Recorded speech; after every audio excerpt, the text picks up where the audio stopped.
నీ వాక్యం చెప్తుంది. ప్రతి ఒక్కరము మరి ఆ న్యాయవంతుడు అయిన దేవుడు, ఆ న్యాయాధిపతి సింహాసనం ఎదుట ఒక రోజుకి ఆయన ముందు నిలబడవలసిన అవసరం ఉంది.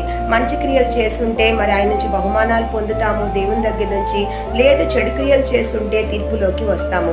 కనుక మన మానవ జాతైన మనకు తీర్పు తీర్చే అధికారం ఆయనకు మాత్రమే ఉంది, కానీ ఒకరినొకరం తీర్పు తీర్చుకునే అధికారం మనకైతే లేదు. కనుక అటువంటి మాటలు మాట్లాడకూడదు. మరి అటువంటి మనసు కలిగి ఉండడమే మరి కంటిలో దూలము కలిగి ఉంటానని సూచిస్తుంది అనమాట. ఒకసారి మనం ఫిలిప్పీయులకు రాసిన పత్రిక 2వ అధ్యాయం 3వ వచనం చూసినప్పుడు, కక్ష చేతనైనను వృధాదిశము చేతనైనను ఏమీ చేయక వినయమైన మనస్సు గలవారే ఒకరికొకడు తనకంటే యోగ్యుడని ఎంచుచు.